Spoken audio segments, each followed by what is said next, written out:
नमस्कार प्यारे बच्चों, आप सभी का बुक पढ़ लो यूट्यूब चैनल पर अभिनंदन। जैसा कि आपने पिछले वीडियो में देखा, हम राजस्थान जीके का अध्ययन कर रहे थे। राजस्थान के 41 जिलों के अनुसार हम राजस्थान जीके की जो बुक है कक्षा 6 की, हमारा राजस्थान भाग फर्स्ट, इसके 6 चैप्टर अपन ने देख लिया। पिछले चैप्टर में हमने राजस्थान का भौतिक स्वरूप है उस पर चर्चा की। आज इसी श्रेणी में हम आगे बढ़ते हुए बात करेंगे चैप्टर नंबर 7 की, जिसका नाम है जल संसाधन एवं संरक्षण। जल संसाधन का मतलब राजस्थान में जल संरक्षण और संसाधन कौन कौन से हैं, यानी नदियां हैं, जिले हैं, नदी घाटी जो भी परियोजना है इनसे संबंधित। तो अपन इस चैप्टर में इसी के बारे में देखेंगे। तो ज्यादा समय नहीं लेते, अपन चर्चा करते हैं। ये कक्षा 6 की जो बुक है, इसका जो अध्याय है 7 इस पे। तो इसमें यह है कि जल की उपलब्धता के कारण पृथ्वी पर जीवन संभव है। जल का उपयोग पेयजल, दैनिक घरेलू कार्य, सिंचाई एवं उद्योग आदि कार्यों में किया जाता है। यानी कि जल के बिना जीवन संभव नहीं है। बोलते अपन जल ही जीवन है। और जल का उपयोग अपन दैनिक जीवन में कहाँ कहाँ करते हैं? पीने में करते हैं, घरेलू कोई भी कार्य है जल के बिना अपन, कई कार्य ऐसे हैं जिनको बिना जल के कर ही नहीं सकते। सिंचाई है, उद्योग है, आदि कार्यों में इसका उपयोग किया जाता है। जल के समस्त स्रोत जल संसाधन कहलाते हैं। राजस्थान में मुख्य जल स्रोत में कौन कौन से आते हैं? जिले हैं, नदियां हैं व उन पर बने बांध, नहरें, तालाब, कुएं, नलकूप आदि।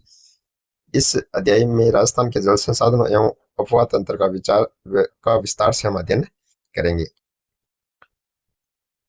सबसे पहले अपन देखते हैं अपवाह तंत्र यानी नदियों के बारे में। धरातलीय बनावट और भूगर्भिक संरचना के आधार पर किसी नदी तथा उसकी सहायक नदियों द्वारा निर्मित जल प्रवाह की विशेष व्यवस्था को अपवाह तंत्र या प्रवाह प्रणाली कहा जाता है। यानी कि कोई भी नदी है और उसकी जो सहायक नदियां हैं उनसे निर्मित जो भी प्रवाह बनता है उसे अपवाह तंत्र या प्रवाह प्रणाली कहते हैं। दो अपवाह क्षेत्रों के मध्य की उच्च भूमि जो वर्षा जल को विभिन्न दिशाओं में विभक्त कर प्रवाहित करती है उसे जल विभाजक रेखा कहते हैं। तो आपने देखा होगा कि राजस्थान में जो सर्वाधिक ऊंचे भूभाग है वो था अरावली पर्वतमाला। उस पे वर्षा के जल को जो दो बराबर भागों में विभाजित कर देती है। जैसे अपने ज्यादा ऊंचाई पर होने के पहाड़ से आधा पानी दूसरी तरफ और आधा पानी दूसरी तरफ चल के धारा के रूप में आगे बढ़ता है।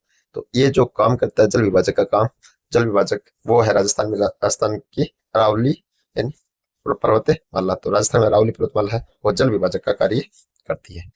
अब एक नाम यहाँ पे आया सहायक नदियां। सहायक नदियां क्या होती है? देखो इसमें दिया गया है, ऐसी छोटी नदियां जो आगे चलकर किसी बड़ी नदी में मिल जाती है उसे सहायक नदी कहा जाता है। राजस्थान का अफवाह तंत्र, यानी इसमें अपन देखेंगे राजस्थान के अफवाह तंत्र में, राजस्थान में मान लो कि कितने प्रकार का अफवाह तंत्र है। प्रकार का मतलब जैसे मानसून के बारे में बताया था कि अरब सागर से आने वाले मानसून को अरब सागरीय मानसून कहते हैं और बंगाल की खाड़ी की तरफ से आने वाले मानसून को बंगाल की खाड़ी वाला मानसून कहते हैं। इसी प्रकार जब अरावली पर्वतमाला से जब धाराएं निकलती है और वो धाराएं नदी का रूप लेते हुए अपने जल को अगर अरब सागर तक ले जाती है तो उसे अरब सागरीय अफवाह तंत्र बोलते हैं। और यदि इसी अरावली पर्वतमाला से निकलने वाली वो धाराएं किसी नदी के माध्यम से या सहायक नदियों के माध्यम से अगर अपने जल को बंगाल की खाड़ी में ले जाती है तो इस धारा को बंगाल की खाड़ी का अफवाह तंत्र बोलते हैं। लेकिन कुछ नदियां राजस्थान में ऐसी भी है जो एक निश्चित दूरी तक प्रवाहित होकर विलुप्त या समाप्त हो जाती है। इस प्रकार की नदियों को आंतरिक प्रवाह का अफवाह तंत्र में शामिल करते हैं। तो ये मुख्य रूप से राजस्थान में 3 भागों में बांटा गया है। तो ये जो 3 भाग मैंने बताए वो है बंगाल की खाड़ी का अफवाह तंत्र, अरब सागर का अफवाह तंत्र और आंतरिक अफवाह तंत्र। पहले अपन बात करते हैं सबसे पहले राजस्थान में ये बंगाल की खाड़ी का अफवाह तंत्र। बंगाल की खाड़ी का अफवाह तंत्र कौन सा है? अरावली पर्वतमाला से पूर्वी भाग में बहने वाली बनास, यानी कि अरावली है उसके पूर्वी तरफ जो नदी बहती है उसमें सबसे जो प्रमुख नदी है उनमें है बनास, काली सिंधी, पार्वती और बाणगंगा भी इसमें आप शामिल कर सकते हैं। बेडच है, आइड है, ये इनकी सहायक नदियां हैं। आदि नदियां चंबल से प्रवाहित होकर यमुना में मिल जाती है। यमुना नदी है वो गंगा नदी में और अंत में गंगा नदी का जल बंगाल की खाड़ी में मिल जाता है। अतः इन नदियों को बंगाल की खाड़ी का अफवाह तंत्र कहते हैं।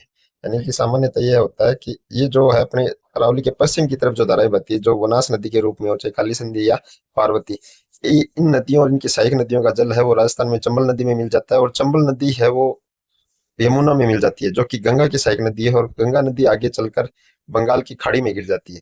इसके कारण ये जो अफवाह तंत्र बनता है, इसको अपन नाम देते हैं बंगाल की खाड़ी का अफवाह तंत्र। नेक्स्ट अपन बात करते हैं अरब सागर का अफवाह तंत्र। 2 नंबर पे अपन देखें अरब सागर का अफवाह तंत्र। अरब सागर का अफवाह तंत्र क्या है? अरावली पर्वतमाला के पश्चिमी भाग, यानी जो अपने राजस्थान के मध्य में से अरावली पर्वतमाला जो राजस्थान का जल विभाजक रेखा का कार्य करती है, इसके पश्चिमी तरफ से जो भी नदी नाले निकलकर जलीय धारा बहकर आगे बंगाल की खाड़ी या खंबात की खाड़ी, सॉरी, अरब सागर या खंबात की खाड़ी में जाकर गिरती है, तो इस प्रकार की नदी नालों द्वारा बना अफवाह तंत्र कहलाता है अरब सागरीय अफवाह तंत्र। देखते हैं अपनी इस अरावली पर्वतमाला से पश्चिमी भाग में बहकर अपना जल अरब सागर में ले जाने वाली, जैसे माही है, लुनी है, साबरमती है, पश्चिमी बनास है, एवं इनकी सहायक नदियों को अरब सागर का अफवाह तंत्र कहते हैं। तो ये 2 अफवाह तंत्र अपन ने देखे, बंगाल की खाड़ी का अफवाह तंत्र और अरब सागर का अफवाह तंत्र। नेक्स्ट अफवाह तंत्र की बात करते हैं, आंतरिक अफवाह तंत्र। आंतरिक अफवाह तंत्र क्या है? देखो, आंतरिक अफवाह तंत्र के बारे में अपन ने देखा, आंतरिक अफवाह तंत्र है कि राजस्थान में कुछ नदियां ऐसी है जो एक निश्चित सीमा या दूरी तक बहने के बाद में समाप्त या विलुप्त हो जाती है, यानी वो अपना जल है वो अंतिम रूप से किसी भी सागर में नहीं गिराती है या खाड़ी में नहीं गिराती है। इस प्रकार की नदियों को अपन आंतरिक प्रवाह की नदियां कहते हैं। इसमें कुछ नदियां राजस्थान में है, उनमें उनके नाम भी अपन देखेंगे। ऐसी नदी जो किसी समुद्र तक नहीं पहुंचकर स्थल भाग में ही विलुप्त हो जाए या किसी झील में मिल जाए, उसे आंतरिक या भूमिगत अफवाह तंत्र वाली नदी कहते हैं। राजस्थान में बहने वाली घग्गर, बाणगंगा, कांतली, साबी, रूपारेल, मेढा आदि नदियां आंतरिक अफवाह तंत्र के उदाहरण है। ये घग्गर नदी जो हनुमानगढ़ और गंगानगर जिलों में बहती है। बाणगंगा नदी ये बैराट की जो पहाड़ियां हैं वहां से बहती हुई जयपुर और भरतपुर की ओर डिग भरतपुर क्षेत्र में बहती है। कांतली ये सीकर जिले में मुख्यतः नीम का थाना क्षेत्र तक जो गणेश्वर सभ्यता अपने देखी वैसी नदी के किनारे थी। साबी, रूपारेल, मेढा ये जो जयपुर सीकर में अरावली क्षेत्र से निकलती है। तो ये अपन ने 3 प्रकार के जो राजस्थान में अफवाह तंत्र है, इनको मोटे तौर पर अपन ने देखा कि इनको ये नाम क्यों दिए गए हैं। अब अपन नेक्स्ट आगे देखते हैं राजस्थान की प्रमुख नदियां। चंबल नदी, इस नदी का उद्गम स्थल मध्य प्रदेश में विंध्याचल पर्वत है। ये राजस्थान की सबसे लंबी एवं एकमात्र वर्ष भर बहने वाली नदी है। राजस्थान में यह नदी चित्तौड़गढ़ जिले से भैंसरोडगढ़ से प्रवेश कर कोटा, बूंदी, सवाई माधोपुर, करौली एवं धौलपुर जिलों में बहने के बाद उत्तर प्रदेश में इटावा के समीप है। उत्तर प्रदेश में इटावा एक जगह पड़ती है, वहां यमुना में मिल जाती है। इसकी प्रमुख सहायक नदियां हैं बनास, बेड़च, साइड नदी भी बोलते हैं, कोठारी, काली सिंधी, पार्वती आदि। राजस्थान का औद्योगिक नगर कोटा इसी नदी के किनारे स्थित है। तो आपने देखा चंबल नदी के बारे में। चंबल नदी है वो कहाँ से इसका उद्गम स्थल होता है? मध्य प्रदेश में जो विंध्याचल पर्वत है वहां से ये निकलती है, और राजस्थान की में बहने वाली नदियों में सबसे लंबी नदी है। लगभग 965 किलोमीटर इसकी कुल लंबाई है, और ये पूरे वर्ष भर बहने वाली नदी एकमात्र नदी है जो राजस्थान में पूरे वर्ष भर बहती है। ये इसका जो प्रवेश हो चित्तौड़गढ़ में भैंसरोडगढ़ के समीप प्रवेश करके ये आगे कोटा में, और कोटा से बूंदी, सवाई माधोपुर, करौली और धौलपुर जिलों में बहने के बाद उत्तर प्रदेश में प्रवेश कर जाती है, और आगे इटावा के समीप जाकर यमुना में मिल जाती है जो गंगा की सहायक नदी है। नेक्स्ट अपन बात करते हैं नेक्स्ट नदी। तो नेक्स्ट नदी अपनी है वो है बनास नदी। बनास नदी राजस्थान जिले में खमनोर की पहाड़ियों से जन्म लेती है। ये खमनोर की जो पहाड़ियां हैं ये राजस्थान में राजसमंद जिले में है।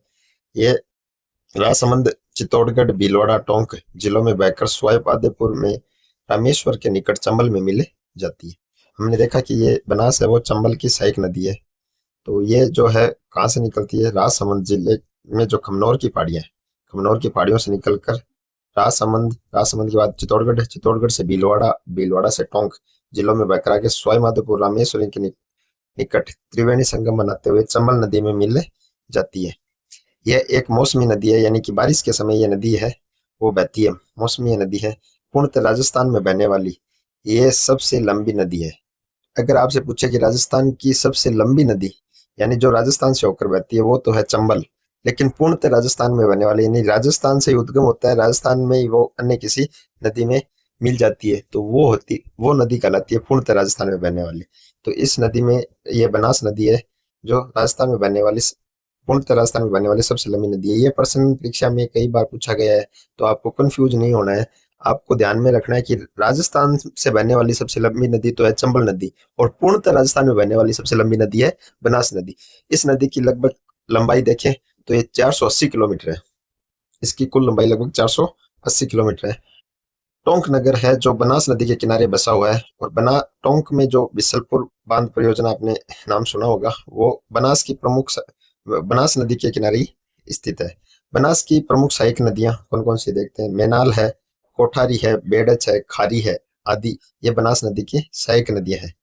तो आप ये ध्यान में रखेंगे कि बनास नदी का उद्गम कहाँ से हुआ, किन जिलों से बहती है और आगे चलकर ये किस नदी में मिल जाती है। तो आपको ध्यान रखना है बनास नदी राजसमंद की खमनोर पहाड़ियों से निकलकर चित्तौड़गढ़ में बहकर फिर भीलवाड़ा, भीलवाड़ा से टोंक और टोंक से सवाईमाधोपुर के निकट हमेश्वर त्रिवेणी संगम में चंबल नदी में मिल जाती है। पूर्णतः राजस्थान में बहने वाली सबसे लंबी नदी भी है और इसकी लंबाई लगभग 480 किलोमीटर है। टोंक है वो इसी नदी के किनारे बसा हुआ है। सहायक नदियों में मेनाल है, खारी है, बेड़च है, कोठारी, ये है इस बनास की सहायक नदियां। नेक्स्ट अपन प्रमुख नदी की देखें पूर्वी तरफ बहने वाली पश्चिमी तरफ बहने वाली वो नदी है अपनी लूनी नदी। यह अरावली के पश्चिम की ओर बहकर अरब सागरीय पर्वत तंत्र का हिस्सा है लूनी नदी। इसमें अपन देखें तो अजमेर जिले में गोविंदगढ़ के निकट, अजमेर जिला है जो अपने राजस्थान के मध्य में, उसके गोविंदगढ़ के निकट सरस्वती और सागरमती नामक दो धाराओं के मिलने से इस नदी का उद्गम होता है। कौन कौन सी दो धारा, सरस्वती और सागरमती नामक, इन दो धाराओं के मिलने से ही इस लूनी नदी का है वो उद्गम होता है। यह नदी कौन कौन से जिलों से बहती है। अजमेर, अजमेर से ब्यावर, नागौर, पाली, जोधपुर, बालोतरा, बाड़मेर, जालौर जिलों में बहने के बाद यह नदी कच्छ की खाड़ी में मिल जाती है। बालोतरा तक इस नदी का जल है वो मीठा है, यानी बालोतरा तक तो इस नदी का जल मीठा रहता है, लेकिन जैसे ये बालोतरा से निकलती है आगे तो इसके बाद इसका जल खारा हो जाता है। इसकी सहायक नदियों में प्रमुख नदियां जोजड़ी, बांडी, जवाई, मीठड़ी, खारी, सुकड़ी, सागी, गुइया, ये इस नदी की सहायक नदियां हैं। तो आपको ध्यान में रखना है नए जिलों के अनुसार इसमें दो जिले शामिल हो गए हैं। पहले सीधे अजमेर, नागौर, जोधपुर और बाड़मेर, जालौर ये 5 जिले बताए जाते थे, लेकिन अब इसमें 2 जिले शामिल होने के बाद अब ये 7 जिलों में प्रवाहित होती है। 2 जिले कौन कौन से इसमें नए शामिल हुए हैं, एक तो है ब्यावर और दूसरा है इसमें बालोतरा। तो अब अगर आपसे पूछे कि लूनी नदी अजमेर से निकलकर दो धारा के रूप में मिलकर लूनी नदी का रूप में बहती है आगे, वो कितने जिलों में प्रवाहित होती है राजस्थान के। तो पहले पुराने राजस्थान के अनुसार ये 5 जिलों से प्रवाहित होती थी, अजमेर, नागौर, जोधपुर, बाड़मेर, पाली, जालौर। अब इसमें 2 नए जिले हैं 41 जिलों के अनुसार वो शामिल हुए हैं, ब्यावर और बालोतरा। बालोतरा तक इस नदी का जल है वो मीठा रहता है, लेकिन बालोतरा से जैसे ये आगे निकल जाती है तो इस नदी का जल है वो खारा हो जाता है। और इसकी सहायक नदियों में आपको ध्यान रखना है इसमें दाईं तरफ से आने वाली एक ही नदी है जो आपको ध्यान में रखनी है, उसका नाम है जोजड़ी, और बाकी जितनी भी सहायक नदियां वो इसके बाईं तरफ से ही आती है, चाहे वो बांडी हो, जवाई हो, खारी हो, सुकड़ी हो, मीठड़ी हो, सागी हो, गुइया हो, ये जितनी भी सहायक नदियां ये बाईं तरफ से आकर मिलती है लूनी नदी में। नेक्स्ट अपन देखें तो है माही नदी। माही नदी भी अरब सागरीय अपतंत्र का ही भाग है जो मध्य प्रदेश के विंध्याचल पर्वत इस नदी का उद्गम स्थल है। और यह नदी राजस्थान में बांसवाड़ा और प्रतापगढ़ जिलों में बहने के बाद खंपात की खाड़ी में मिलती है। इसकी प्रमुख सहायक नदियां हैं सोम और जाखम। तो आपको यह ध्यान रखना है कि यह नदी है जो जिसका उद्गम स्थल अरावली पर्वतमाला नहीं होकर मध्य प्रदेश में विंध्याचल पर्वत है, लेकिन ये बहती हुई राजस्थान के बांसवाड़ा और प्रतापगढ़ जिलों में बहती है। तो और यह अंत में खंबात की खाड़ी में मिल जाती है। इसकी जो राजस्थान में 2 सहायक नदियां वो है सोम और जाखम। नेक्स्ट अपन बात करें तो वो है बाणगंगा। बाणगंगा नदी है, इस नदी का उद्गम जयपुर संभाग के, पहले तो जयपुर जिले से ही मानते थे अपन, लेकिन अब नए जिलों के पैटर्न के अनुसार जयपुर संभाग के कोटपुतली भरोड़, यानी कि जो नए जिलों के वर्गीकरण के अनुसार कोटपुतली भरोड़ जिले के स्थित अरावली की बैराट पहाड़ियों से होती है, यानी सॉरी होता है। उद्गम की बात करें बाणगंगा नदी का जो उद्गम होता है वो पुराने राजस्थान के जो 33 जिलों के अनुसार तो जयपुर जिले की बैराट की पहाड़ियां पहले जयपुर जिले में आती थी, लेकिन अब जो है नए पैटर्न के अनुसार इस नदी का उद्गम है वो कोटपुतली बरौड़ जो नया जिला बना है उस जिले में स्थित है, बैराट की पहाड़ियां, वहां से वो इसका उद्गम होता है। इस नदी का पानी है वो भरतपुर में घना पक्षी विहार राष्ट्रीय उद्यान में नम भूमि का निर्माण करता है। इस नदी को अर्जुन की गंगा भी कहा जाता है। तो ये प्रश्न भी बहुत बार बनता है कि कौन सी नदी है जो भरतपुर के घना पक्षी अभ्यारण्य में नम भूमि का निर्माण करती है, तो वो नदी है बाणगंगा नदी। और ये उपनाम से भी इसको पूछा गया है कई बार कि अर्जुन की गंगा निम्न में से किस नदी को कहा जाता है। तो 3-4 नदियों के नाम है, उसमें एक नाम मिलेगा आपको बाणगंगा। तो आपको ध्यान रखना है बाणगंगा को अर्जुन की गंगा भी कहा जाता है। नेक्स्ट अपन देखें घग्गर। ये घग्गर नदी है वो आंतरिक प्रवाह की ही प्रमुख नदी या सबसे लंबी नदी अपन इसको बोल सकते हैं। इस अंतर प्रवाहित नदी का उद्गम स्थल हिमाचल में जो हिमाचल में हिमालय पर्वत की शिवालिक श्रेणी से होता है। उत्तरी राजस्थान में यह नदी हनुमानगढ़ में प्रवेश कर श्री गंगानगर में भूमिगत हो जाती है। ऐसा बताया जाता है कि कई बार अगर बारिश का पानी के कारण नदी का बहाव तेज हो तो इसका पानी है वो पाकिस्तान के फोर्ट अब्बास तक भी चला जाता है। लेकिन यह है कि सामान्यतः ये नदी है ये श्री गंगानगर उसके सूरतगढ़ जिला सूरतगढ़ गंगानगर जिले के सूरतगढ़ तहसील तक इसका पानी जाता है, वहां पे जाके ये भूमिगत हो जाती है। इस नदी को प्राचीन सरस्वती नदी का अवशेष या सहायक नदी माना जाता है। हमने सभ्यता पढ़ी थी हड़प्पा सभ्यता या कालीबंगा सभ्यता। तो ये जो कालीबंगा सभ्यता है उसका सभ्यता इसका विकास है इस सरस्वती और दसदत्ती नदी के किनारे हुआ था। उन नदियों का अवशेष के रूप में ही इस घग्गर नदी को माना जाता है। तो आपको ये थी राजस्थान की जो प्रमुख नदियां हैं, इनके बारे में अपने देखा कि राजस्थान की प्रमुख नदियों में ये जो तीनों अफवाह तंत्र की नदियां अपने देखी। अब इसका मैप के माध्यम से अपन समझते हैं राजस्थान की नदियों को। तो इधर अपन देखें ये जो आपको दिख रहा है कांतली नदी, ये कांतली नदी है, ये सीकर जिले में खंडेला की पहाड़ियों से निकलकर बहती है कांतली नदी और नीमका थाना तहसील में बहती है। ये जो इधर है बाणगंगा नदी, ये कोटपुतली भैरोड जिला है जयपुर संभाग का, अपने देखा वहां से निकलती है और निकलकर ये भरतपुर संभाग जो भरतपुर जिला है उससे की ओर प्रवाहित होती है। और ये आजकल पहले तो ये जो बंगाल की खाड़ी है अफवाह तंत्र में शामिल थी, लेकिन आजकल ये आंतरिक प्रवाह में शामिल हो जाती है क्योंकि आगे चलकर ये भूमिगत या इसका जो है भूमिगत हो जाती है या समाप्त हो जाती है, आगे किसी सहायक नदी के रूप में आगे किसी नदी में नहीं मिलती है। इसलिए बाणगंगा नदी वर्तमान में आंतरिक प्रवाह का भाग है।